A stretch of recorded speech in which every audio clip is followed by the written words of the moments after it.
ইস! উফ! জান, কি করছো? ছাড়ো না, দুষ্টুটা। বেবি একটু আদর করতে দাও না। এই জায়গাটা অনেক বেশি হট। হ্যাঁ, আমার কাছে আসলেই তোমার হট লাগে, সেক্সি লাগে, তাই না? না সোনা, তোমার এই জায়গাটা সত্যি অনেক হট। একটু আদর করতে দাও না প্লিজ। আমাকে ডিস্টার্ব করো না জান। নিজেই তো সবটা করে যাচ্ছ। আমি কি তোমাকে বাধা দিচ্ছি? কিন্তু এমন করে তুমি ওইখানে বাইটগুলো দিচ্ছ যার জন্য আমি পাগল হয়ে যাচ্ছি। প্লিজ এমনটা করো না সোনা বর। তাহলে কেমনটা করব? জান, তোমার এখানে আদর দিতে আমার ভালোই লাগে। তুমি জানো আমার এই জায়গাটা কত পছন্দ। প্লিজ আমাকে আটকে দিও না। আজকে মন ভরে আদর করতে দাও না বউ। ওইটা তুমি প্রতিদিনই বলো। যখনই তুমি আমার কাছে আসো তখনই এই জায়গায় এত বেশি ঠোঁটের স্পর্শ দাও, তার যার জন্য আমি শিউরে উঠি। আর মাঝে মাঝে কামড় দিয়ে ফেলো। দেখো, কতগুলো দাগ বসিয়ে দিয়েছো।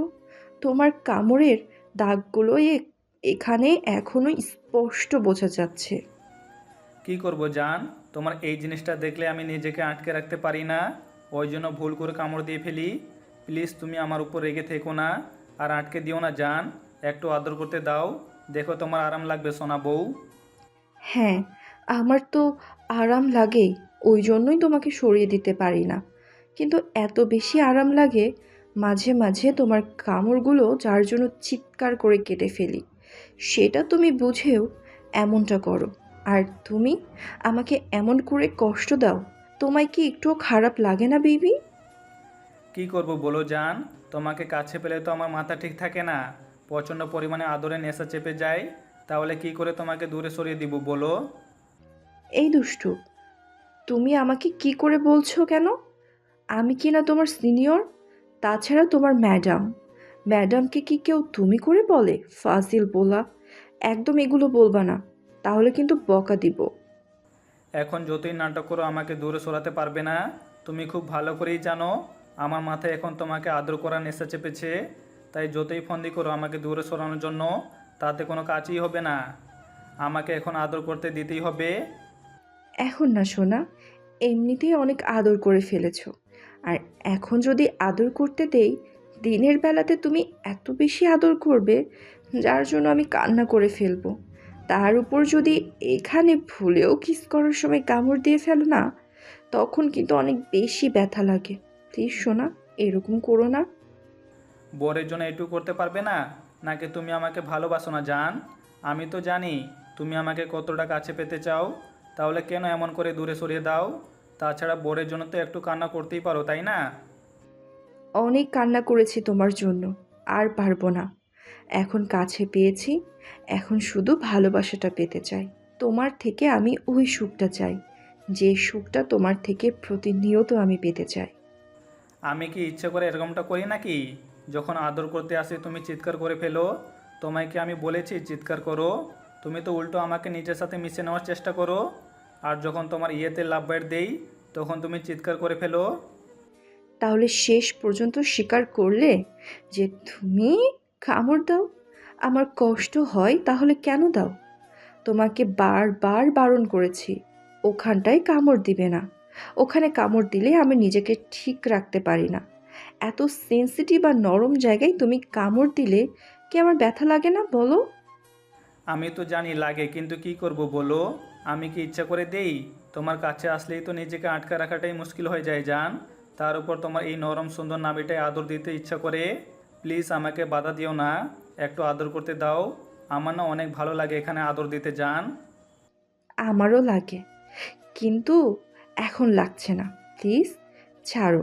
এখন যদি এরকম দুষ্টুমি করতে থাকো তাহলে আমাকে আবার গোসল করতে যেতে হবে। আর আমি জানি তুমি একবার আদর করতে শুরু করলে সম্পূর্ণ না করে ছাড়োই না। তাই এখন কোনো কিছুই দুষ্টুমি না, প্লিজ শোনা বর, তাহলে আমার খারাপ লাগবে। কেন খারাপ লাগবে কেন? যেখানে বরের ভালোবাসাটা মেয়েদের কাছে ভালো লাগে, মেয়েরা সবসময় এই ভালোবাসাটা চায়। আর তুমি কিনা বলছো তোমার খারাপ লাগবে? আচ্ছা সত্যি করে বলো তো, আমি তোমার কাছে আসলেই তুমি এরকম করে দূরে সরানোর জন্য চেষ্টা করো কেন? আরে বাবা, এমনটা মনে হচ্ছে কেন? কখন তোমাকে দূরে সরিয়ে দিলাম বলো? এই তো দিচ্ছ, আর বলছো কখন দূরে সরিয়ে দিলে? তোমার কাজে কর্মে আমার না সন্দেহ হচ্ছে যে এখনও কি তুমি সেই আমাকে আগের মতো ভালোবাসো, নাকি এখন তোমার ভালোবাসাটা পূরণ হয়ে গেছে, যার জন্য এভাবে আমাকে দূরে সরিয়ে দিতে পারলেই বেঁচে যাও। আমাকে একটু বলবে, আমি কি খুব বেশি অন্যায় করেছি, নাকি তোমার কাছে আসলে তোমার খুব বেশি অস্বস্তি ফিল হয়? অন্য কাউকে লাইফে পেতে চাও? অন্য কারো মায়ে জড়িয়ে গেছো, বলো আমাকে। জিসানের কথাতে লিজা কিছুক্ষণ ওর মুখের দিকে ফ্যাল করে তাকিয়ে রইল। ওর চোখে পানি টলমল করছে। লিজার নাভি থেকে মুখটা তুলে তারপর শার্টের বোতামগুলো লাগিয়ে নিয়ে বলতে আরম্ভ করল। দেওয়ার মতো উত্তর তোমার কাছে নেই, সেটা আমি খুব ভালো করেই জানি। তাছাড়া তুমিও জানো তুমি আমাকে এখন প্রায় এরকম করে ইগনোর করছো। এটা কেন করো সেটা আমাকে বলো। যদি খুব বেশি অন্যায় করে থাকি তার জন্য আমাকে শাস্তি দিও, তারপরে অন্তত এই শাস্তিটা আমাকে দিও না। এগুলো আমি নিতে পারছি না। আজকে তো আমি ট্রাই করার জন্য অফিসের কাজগুলো ফেলে বাসায় চলে আসছিলাম। দেখতে চাইছিলাম তুমি আমাকে কতটা ইগনোর করতে পারো, আর তুমি সেটাই করে প্রমাণ করে দিলে। তুমি যে প্রায় আমাকে ইগনোর করার চেষ্টা করো। বিয়ের 6টা মাস যেতে না যেতে তোমার ইগনোরটা এত বেশি বেড়ে গেছে, যার জন্য এত খারাপ লাগে, যেটা আমি তোমাকে বলতেই পারি না। ভালোবাসি তোমাকে, অনেক বেশি ভালোবাসি। তুমি কষ্ট পাবে ভেবেই বলি না কখনো এগুলো, তাই কষ্ট দিতে চাই না। কিন্তু কি এমন হয়েছে আমাকে একটু বলো, যার জন্য এতটা ইগনোর করো? এই বাবু, কি বলছো তুমি এগুলো? আর কখনো বলবা না প্লিজ। তুমি এরকমটা কেন ভাবো? আমি তোমাকে ইগনোর কখন করলাম? তাছাড়া তুমিও খুব ভালো করেই জানো যে আমি তোমাকে কতটা ভালোবাসি। ভালো না বাসলে কি তোমাকে বিয়ে করে নিতাম? তুমি যখন একবার বলেছিলে যে আমাকে বিয়ে করতে পারবে কিনা, তখনই আমি রাজি হয়ে গিয়েছিলাম। এত কিছুর পরেও আমি তোমাকে বিয়ে করে নিয়েছি। সমাজের মানুষ আমাদের সম্পর্কের কথা, পরিবারের কথা, তার উপর আমাদের মাঝে ম্যাডাম আর স্টুডেন্টের সম্পর্কটা ছিল, সেটার কথা উপেক্ষা করেও আমি তোমাকে বিয়ে করেছি। তারপরও তোমার কাছে মনে হচ্ছে আমি তোমাকে ভালোবাসি না? আমার লাইফে অন্য কেউ আছে? তুমি অন্য কারোর মায়ায় যে আমি জড়িয়ে যাচ্ছি, এটা তুমি বলতে পারলে আমাকে বেবি? হ্যাঁ পারলাম, তোমার কর্মকাণ্ডে এটা বলতে বাধ্য হলাম। আজকে আমি অনেক দিন যাবৎ খেয়াল করে আসছি যে তুমি যখনই ঘুমিয়ে থাকো, আমি তোমার কাছে আসলে তোমাকে স্পর্শ করলেই তুমি কেমন যেন বিরক্তি ফিল করো। হয়তো আমাকে সেটা প্রকাশ করো না, আর আজকে সেটা সরাসরি বলে দিলে। আচ্ছা আমাকে বলো, আমি কি এমন অন্যায় করেছি যার জন্য এভাবে ইগনোর করছো, নাকি তুমি আমাকে এখন আর ভালোবাসো না? আগের মতো সেই ভালোবাসাটা আগের মতো সেই ভালোবাসাটা তুমি আমার মধ্যে খুঁজে পাচ্ছ না? আমার কোনো অন্যায় হয়েছে বলো। আমি তোমার থেকে জুনিয়র বলে তুমি এমন করছো, নাকি অন্য কেউ আমার থেকে বেশি ভালো তোমাকে বেশি ফেলেছে বলো, যে ভালোবাসার জন্য তুমি আমার ভালোবাসাটাকে অপেক্ষা করতে চাইছো? একটাবার আমাকে বলো কি হয়েছে। তুমি যদি আমার থেকে চলে যেতে চাও আমি তোমাকে আটকাবো না, তারপরে শুধু একটাবার বলো। এসব করো না, আমি নিতে পারছি না। আজকে 15 দিন যাবত আমি এগুলো দেখে আসছি। আমি আজকে থাকতে না পেরে এগুলো বলতে বাধ্য হলাম। কি এমন অন্যায় করেছি আমাকে বলো। জিসানের এরকম ধারা কথাতে লিজা কান্না করে দিয়ে তারপর উঠে বসলো। তারপর বুকের উপর থেকে শাড়ির আঁচলটা ফেলে দিয়ে জিসানের মাথাটা বুকের সাথে খুব শক্ত করে চেপে ধরলো আর বলতে লাগলো। এই বাবু, প্লিজ এরকম বলো না। তুমি জানো আমি তোমাকে এখনো প্রচণ্ড পরিমাণে ভালোবাসি। দেখো, আমি তো তোমার বুকের সাথে জড়িয়ে ধরছি। প্লিজ আর এগুলো বলো না। তুমি এসব বলে আমাকে কষ্ট কেন দিচ্ছ? জানো না আমি যেমন তোমার লাইফের প্রথম ভালোবাসা, তেমনি তুমিও আমার লাইফের প্রথম কোনো পুরুষ। আর দ্বিতীয় কেউ আসার কোনো চান্স নেই।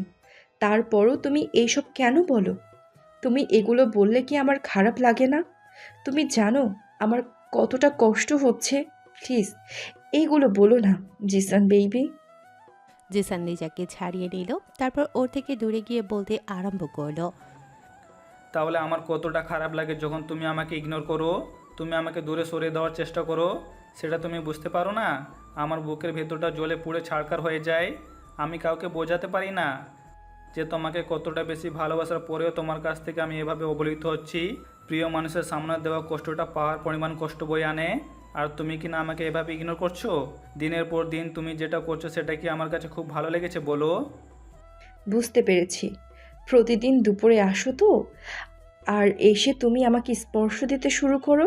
ঘুমের ঘরেই আমাকে আদর দিতে শুরু করো। আর তুমি তো জানো ঘুমের মাঝে এগুলো করলে আমার অস্বস্তি ফিল হয়। তখন হুটহাট করে জেগে গেলেই আমি এসব বলে ফেলি। ওই জন্য তুমি রাগ করছো তো? ঠিক আছে, এখন থেকে আর কখনো বলবো না। তুমি আমাকে ভালোবেসে নিজের ভালোবাসায় ভরিয়ে দাও কিংবা টর্চার করে মেরে ফেলো, তারপরও আমি তোমাকে আর একটা বারও আটকে দিব না। তুমি যা ইচ্ছা করো। তোমার অস্বস্তি ফিল হয় বলেই আমি হুটহাট করে বলে ফেলি, কিন্তু তুমি যে এই সামান্য বিষয়ের জন্য কষ্ট পেয়ে যাবে আমি ভাবতে পারিনি। আমি আর কখনো এগুলো বলবো না। প্লিজ ভাবো, দূরে যেও না, কাছে এসো। আমাকে প্লিজ দেখো। এখন আমি তোমাকে আদর করে দিব, তুমি সবটা ভুলে যাবে। আমি সেটা খুব ভালো করেই জানি। হ্যাঁ, ওইটাই আমার বড় দুর্বলতা যে তুমি আমাকে একটাবার কাছে টেনে নিয়ে আদর করতে শুরু করলে তখন আমি সব রাগ অভিমান দুঃখ কষ্ট ভুলে যাই, রাগ করে থাকতে পারি না। তোমাকে বোঝানো উচিত যে তুমি আমাকে যতটা ইগনোর করো তার অর্ধেকটা যদি আমি তোমার উপর করি তাহলে তুমি না অনেক বেশি কষ্ট পাবে, যেটা তুমি সহ্য করতে পারবে না। আমি তোমাকে বলে বোঝাতে পারলাম না যে তুমি আমাকে কতটা কষ্ট দিচ্ছ। জিসান লিজাকে ছাড়িয়ে নিল। তারপর ওর থেকে দূরে গিয়ে বলতে আরম্ভ করলো। জিসান বাসা থেকে বেরিয়ে যেতে গেলে লিজা তাড়াহুড়ো করে এসে ওর একটা হাত ধরে হুটহাট করে নিজের দিকে ঘুরিয়ে নিল। তারপর ঝড়ের গতিতে ওদের চার ঠোঁট এক করে দিল। জিসান সেখানেই পাথরের মূর্তির মতো দাঁড়িয়ে গেল। লিজা ফুপিয়ে কান্না করছে, ওর চোখ দিয়ে পানি পড়ছে। তারপরও জিসানের ঠোঁটে পাগলের মতো কিস করে চলেছে। জিসান লিজাকে ছেড়ে যেতে না পারে, এই কারণেই পিচ্ছিটার ইগনোরটা কখনো নিতে পারে না। তারপর একটা সময় ওর ঘাড়ে আর গলায় কয়েকটা কিস করে দিল। তারপর ওর বুকে মুখ গুজে দিয়ে ঘন ঘন নিঃশ্বাস নিতে লাগলো। আর বুকের উপর কয়টা কিস করে দিতে জিসান আর থাকতে না পেরে ওর বুকের সাথে খুব শক্ত করে চেপে ধরে বলল, রাগ তো ঠিকই ভাঙাতে পারো, তাহলে রাগিয়ে দাও কেন? তুমি জানো না ইগনোরগুলো নিতে পারি না। তুমি অন্য কোনোভাবে আমাকে কষ্ট দিও, আমি তোমাকে পেয়ে গেছি, তারপরও আমার তোমাকে হারানো ভয়টা সবসময় কাজ করে। তোমাকে বলে বোঝাতে পারি না, এই ভয়টা থেকে আমি বের হতে পারছি না, আর তুমি সেটাকে বারবার বাড়িয়ে দাও। হ্যাঁ, মানছি আমি তোমার থেকে জুনিয়র, তাই তুমি যেটা বলবে আমি সেটাই মেনে নেই। তাই বলে আমাকে এত বেশি ইগনোর করো না, যার জন্য আমাকে হারিয়েই ফেলো। এভাবে আর কখনো এসব বলো না প্লিজ। তুমি জানো আমি তোমাকে কতটা ভালোবাসি, তারপরও যদি তুমি এগুলো বলো আমার কষ্ট হবে না বলো? প্লিজ এগুলো বলিও না। আমি থাকতে পারবো না তোমাকে ছাড়া। তুমি একবার বলেছো তাতেই আমি আব্বু আম্মুর বিরুদ্ধে গিয়ে তোমাকে বিয়েটা করে নিয়েছি। তারপর দেখো সবাই সবটা মেনে নিয়েছে। এখন যদি আমরা এই আলাদা হয়ে যাই তাহলে কি করে হবে বলো? সোনা পাখি, আমি আব্বু আম্মুকে বলে দিয়েছি আমি সারা জীবন তোমার সাথে থাকতে পারবো। আর তুমি যদি আমাকে দূরে সরিয়ে দেওয়ার চেষ্টা করো না তাহলে সুইসাইড করে নেওয়া ছাড়া আর কোনো উপায় থাকবে না জান। লিজা কথাটা বলতেই জিসান নিজের ঠোঁট দিয়ে লিজার ঠোঁট বন্ধ করে দিল। তারপর দুজন দুজনকে স্পর্শ দিতে ব্যস্ত হয়ে পড়ল। একটা সময় জিসান ওকে কোলে উঠিয়ে নেয়, আর লিজা গভীরভাবে জিসানের ঠোঁটে কিস করে যাচ্ছে। জিসান গিয়ে দরজাটা আটকে দিয়ে আসে, তারপর লিজাকে নিয়ে বেডে চলে যায়। লিজা জিসানের বুকের উপর উঠিয়ে পাগলের মতো কিস করে যাচ্ছে। একটা সময় পার হতেই জিসান ধাক্কা মেরে লিজাকে নিচে ফেলে দিয়ে ওর উপরে উঠে গিয়ে শরীরের ভারটা ছেড়ে দিল। তারপর লিজার ঠোঁটজোড়া ছেড়ে দিয়ে ওর ঘাড়ে আর গলায় নাক ঘষতে আরম্ভ করলো। লিজা আবেশে চোখজোড়া বন্ধ করে নিল, ওর নিঃশ্বাসটা ভারী হয়ে আসে। জিসান ঘাড়ে কিস করে দিতেই লিজা আর থাকতে না পেরে ওকে আঁকড়ে ধরার চেষ্টা করলো। জিসান লিজার বুকের উপর থেকে শাড়ির আঁচলটা ফেলে দিয়ে বুকের উপর কয়েকটা গাঢ়ভাবে কিস করে দেয়, যার জন্য লিজা পুরো উন্মাদ হয়ে যায়। লিজার বুকটা ক্রমশই ওঠানামা করতে শুরু করেছে। জিসান জানে পাগলিটা একদম উত্তেজিত হয়ে গেছে, তাই আস্তে আস্তে ওর শরীর থেকে সব কাপড়গুলো সরিয়ে দিয়ে আদরের মাত্রাটা বাড়িয়ে দেয়। জিসান লিজার শরীরের প্রতিটা কোনায় কোনায় ঠোঁটের স্পর্শ দিয়েছে, আর প্রতিটা স্পর্শে শিউরে উঠছে, আর জিসানকে নিজের সাথে মিশিয়ে নেওয়ার চেষ্টা করছে।